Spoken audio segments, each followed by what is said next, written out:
Hello and welcome back to a brand new episode of The One Report. This is episode 7, I believe, where we chat about the news from the previous week regarding One Championship. I should say some of the stuff I'm going to talk about is stuff that we've kind of already covered. We'll get that out the way at the start. And I'm going to talk about it in a little bit different ways to how we've spoken about it in the past. So there will be some topics that we have covered. One of those topics will be 170. I did drop a video, kind of an instant reaction video, to the announcement of 170 on Friday, January 24th. That video has done very well, so I appreciate everyone who has checked that out. If you are a new subscriber here, or even just a new viewer here because of that video, thank you for being here. Please do drop a subscribe if you haven't already. My Twitter and things like that, or X if you would rather, is always down in the description. Actually, I have some other news, but we'll get to that actually when it's more relevant to the topic that we are talking about, rather than dropping it here. Actually, no, I'll just say it right here. I did get the opportunity to interview Jacob Smith, who of course will be facing Rob Tang on November 8th at 1169. That interview will be up on the Violent Money TV YouTube channel. That is where I put up all of my interviews. That will probably be up the same day you are seeing this video. It is Monday here in the UK, Monday morning, particularly grey Monday morning, as is usually the case when we do these videos on a Monday morning. So no coffee or anything, unfortunately, today. I have got some juice because I'm feeling a little bit under the weather today. It's the start of the week, which, so, expected. Cut me some slack. And yeah, we'll chat about all of these topics and stuff. But like I said, if you are new here, thank you for being here. And if you are not new here, thank you also for being here. I appreciate it all the same.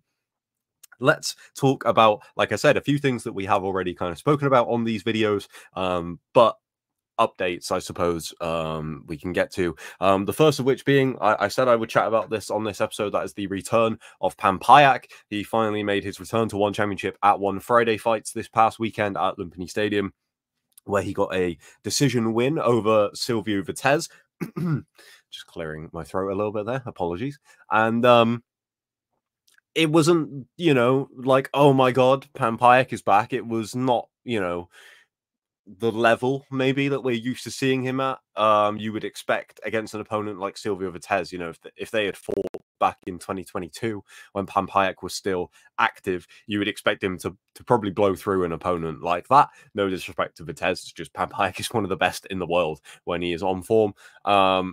But wasn't the most impressive performance, but kind of expected considering he hasn't fought in 2 years at this point. Something that Liam Harrison I saw posted about this fight was Panpayak's cardio, which didn't look great there in the third round. He said about how he had 2 years out, came back against Sexan, and there is no way really to prepare yourself for that kind of cardio. Of course, you can be in incredible physical shape and do a lot of sparring and things like that, but when you're in the fight, it's a little bit different, and it can take a little bit of time to kind of get used to that fight cardio.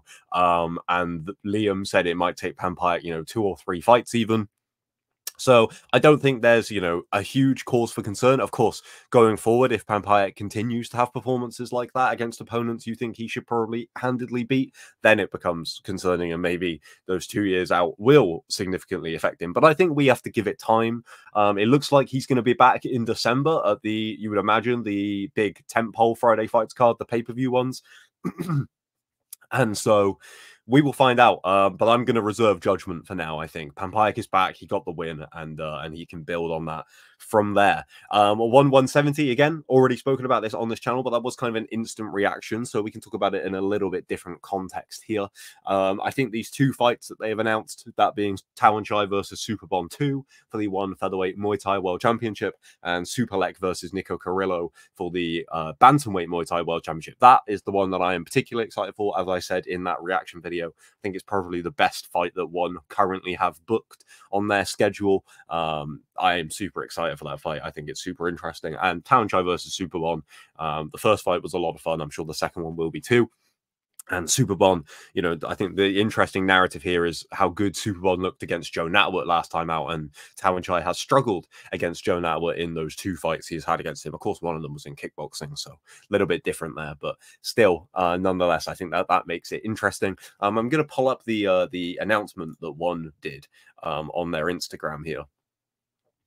If I shift myself over to here, you know, admittedly, this will be quite small for you guys on screen, but I will read it out. I just thought we'd have a look at some of the comments on this post just to see what people are saying about the fight announcement.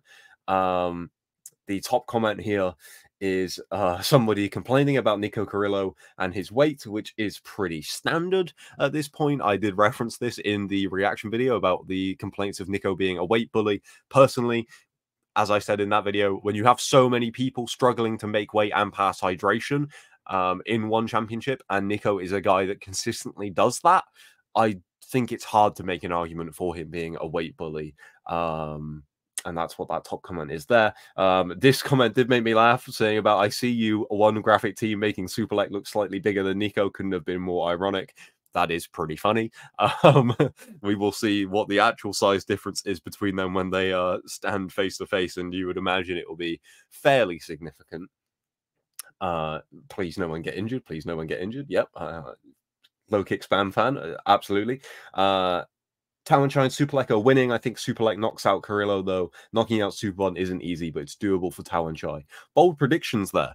I think probably the more likely one, I would say, is Superlek stopping Nico. I don't personally see Tawanchai stopping Superbon. That would be incredible if he does. That would be a massive statement win for him. I think Tawanchai will probably win that fight, but I think that I can see that one going the distance. I think that you're probably more likely to get a finish in the co-main event there, partly because of how aggressive Nico is, especially when he has people hurt. You know, he really does chase after them, and that can leave him open. And so I think he has a good chance of stopping Superlek, but it also leaves him open to being stopped as well. Yeah, this is more just about Nico's weight. Nico's weight. Not fair to the champ like Superlek. He's very skillful and all, and Nico is nothing but big. Dude is scared to death to fight guys his size.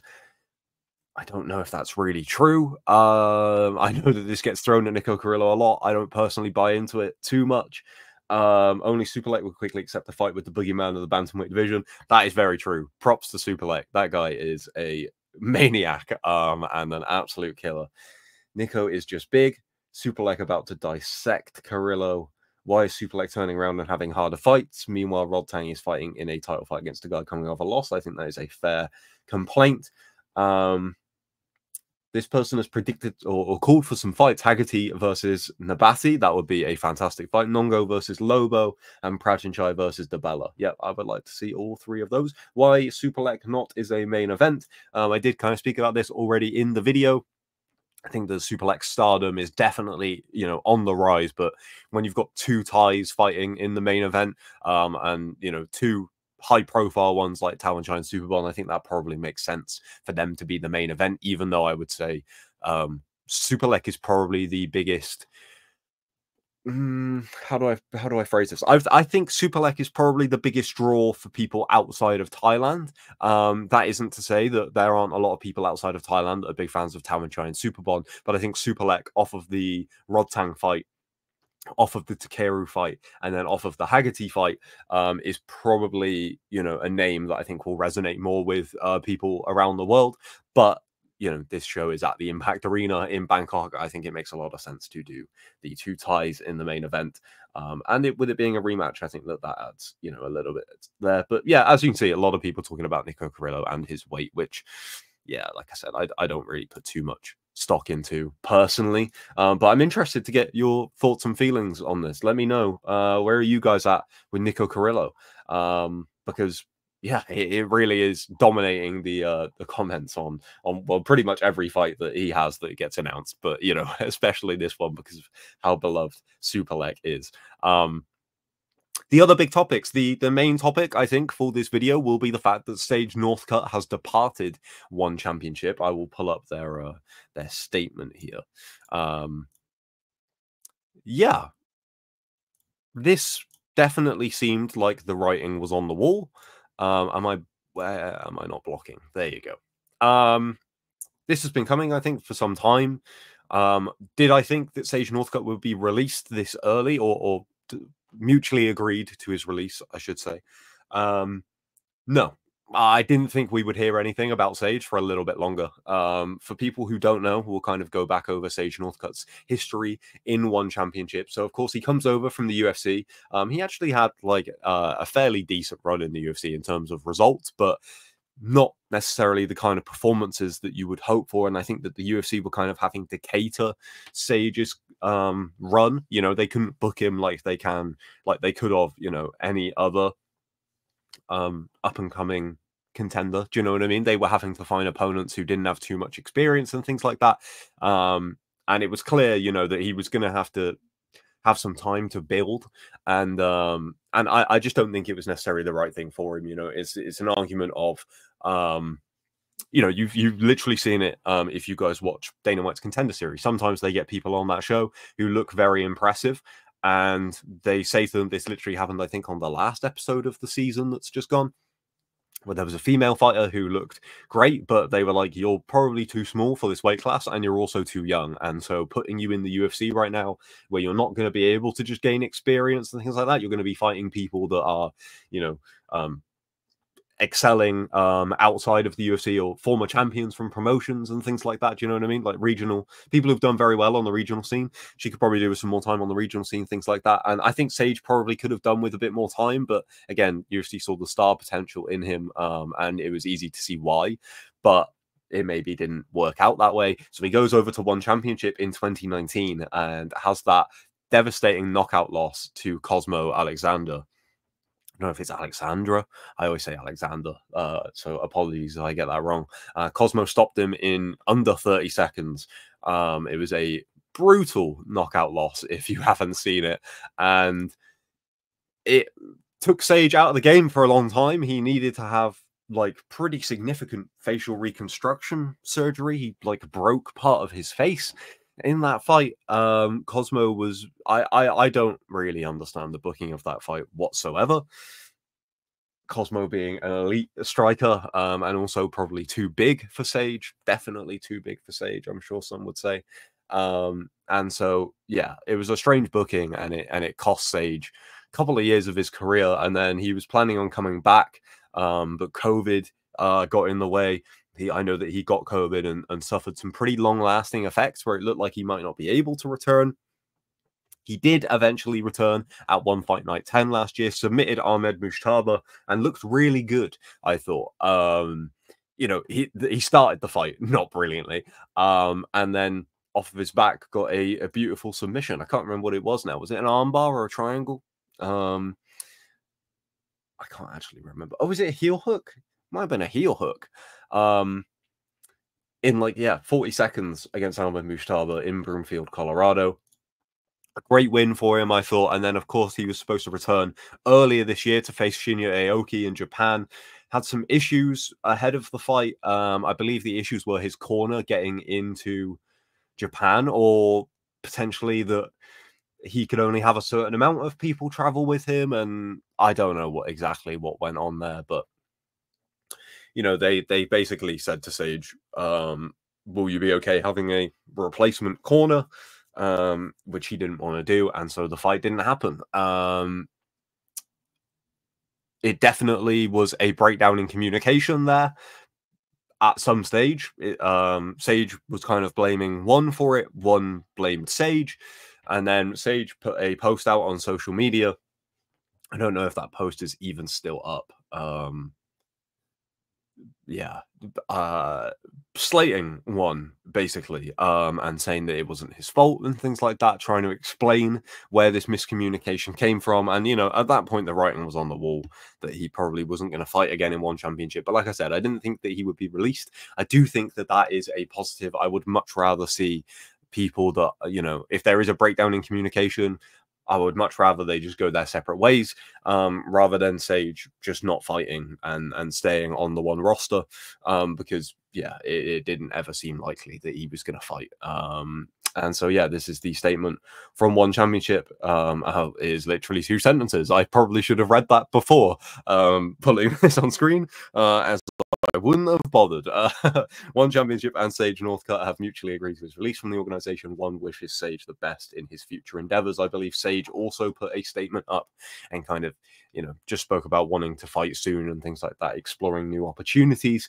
As for what will be next for Sage, I will be very surprised if Karate Combat don't put in a significant offer for him. Not only do I think that competing in Karate Combat would suit somebody like Sage quite a lot, but of course Karate Combat have been doing their kind of campaign against One, and what better way to do that than to bring over a big name from One like Sage Northcutt, who has had his disagreements with the promotion.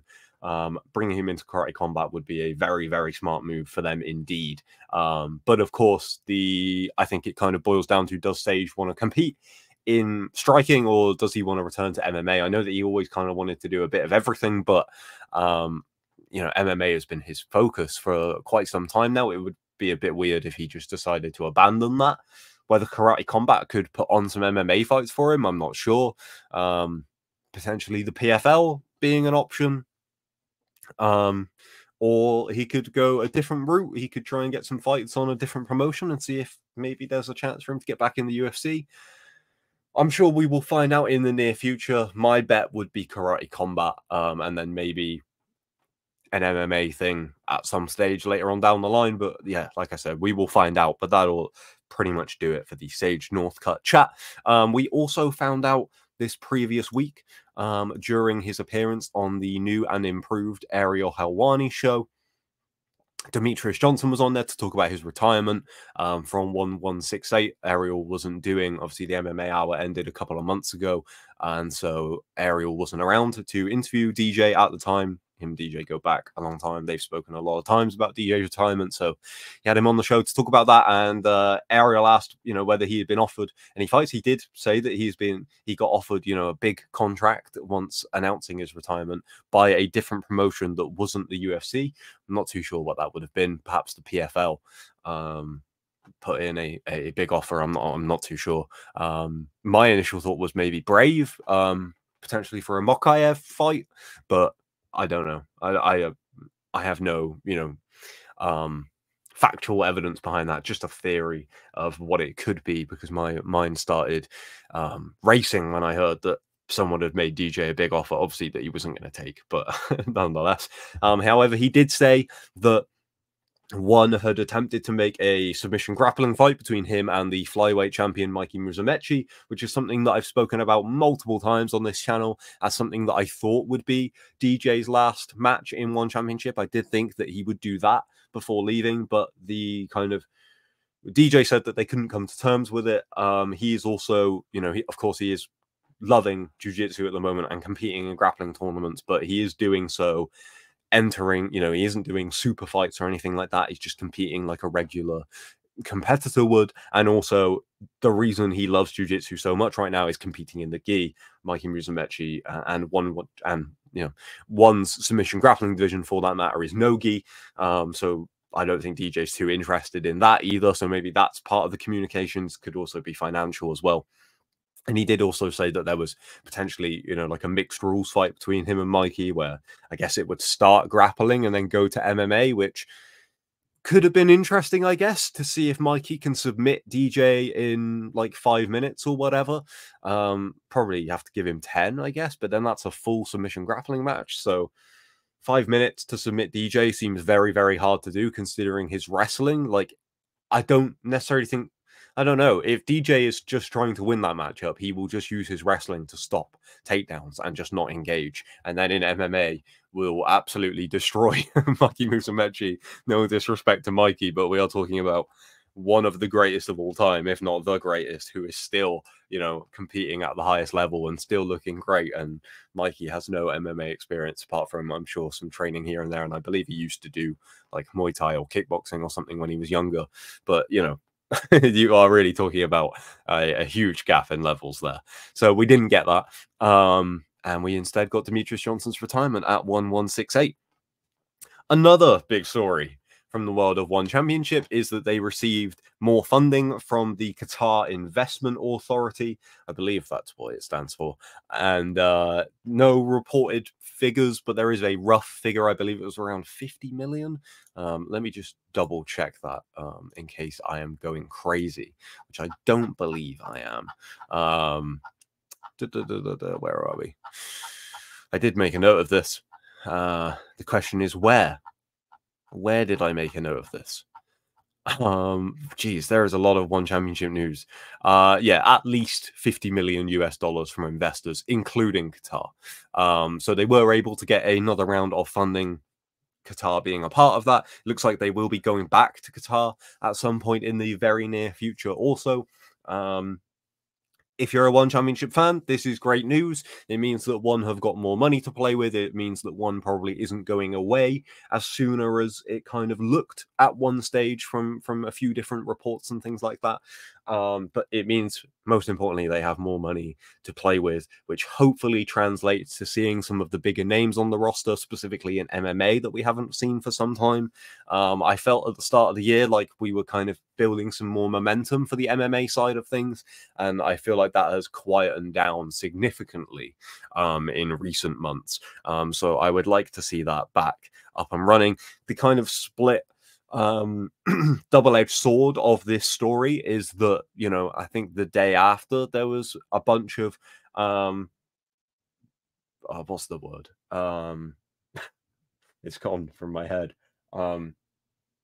I can't think of the word. One let a lot of their staff go. It looks like I saw some stuff about them moving their kind of base of operations from Singapore to Thailand, which makes a lot of sense considering where their events are now. But that did come with laying off quite a few members of staff, which it's just like, you know, these things happen. Obviously, you don't want to hear about people losing their jobs. That's incredibly unfortunate. And, you know, like I said, a bit of a double-edged sword here where you've got One receiving more funding and you're like, oh, One Championship, you know, it clearly isn't doing too badly if they're receiving that amount of funding and things like that. But at the same time, you know, you've got that story to kind of balance the good with the bad, I suppose. But you know, if that is the reason, if it's that they're moving their operations to Thailand, which again it makes sense considering they are in, you know, hosting events in Thailand every week pretty much at this stage, and haven't been to Singapore since One Fight Night 14 last year in September. So yeah, don't want to hear about people losing their jobs. That is a shame. And yeah, bit of a double-edged sword kind of thing there. We did have some big announcements for 1169. Speaking of events in Thailand, I can pull these up on Instagram because One Championship did post graphics for them.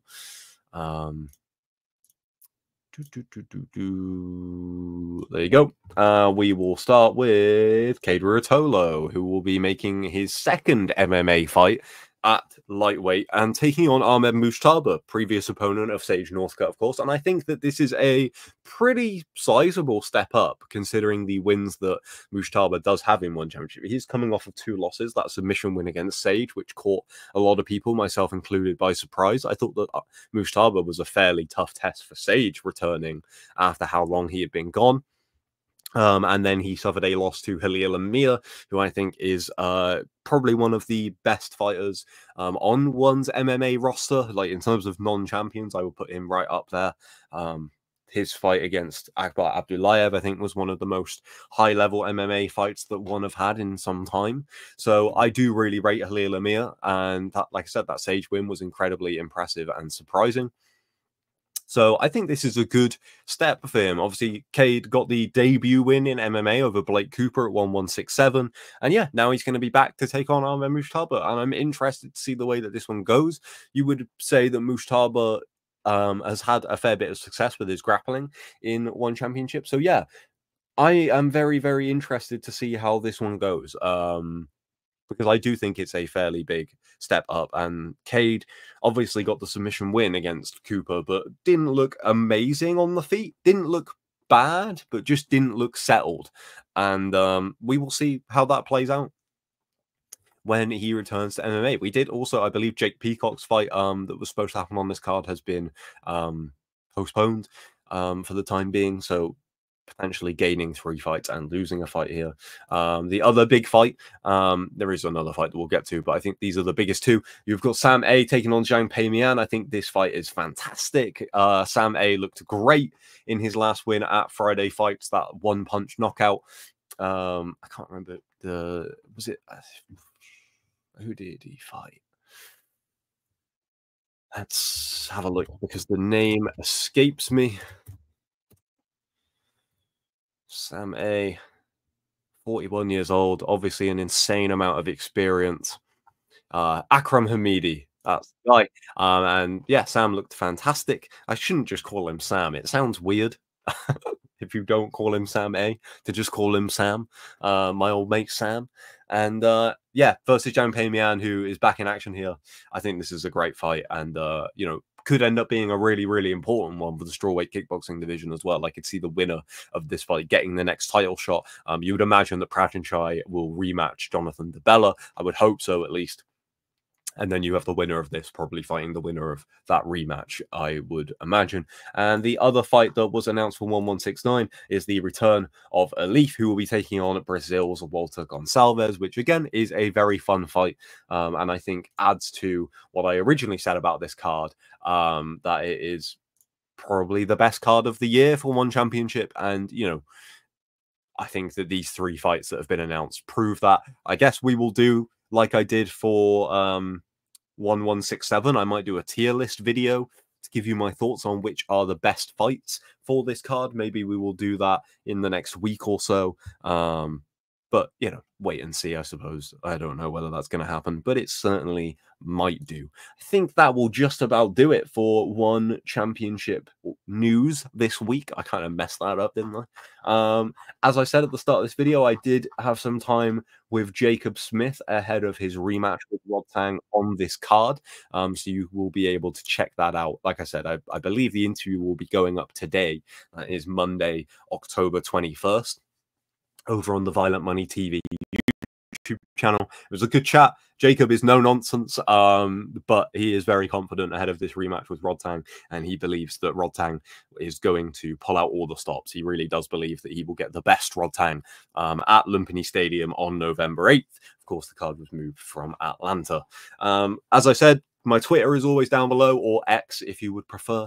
So you can go and check that out if you want to follow me there. That is where I usually post whatever I'm doing. So it's a good way to stay up to date with everything that is going on. But that will just about do it for this episode of The One Report. Thank you as always for checking these videos out, supporting the channel, things like that. The more videos, that is not how this works. The more support that these videos get and things like that, the more time, effort, and things like that I will put into them. I do, you know, have a very busy work schedule, and so certain things have to take priority. But, you know, if this channel keeps doing well, you guys are enjoying the content and things like that, then we will keep this coming. Let me know if there's anything that you want me to cover on this channel, because we can make that happen as well. It's just flexible like that. What you guys want to see is what I shall deliver. Thank you for checking out this video. I will see you in the very near future, I am sure. Until then, peace.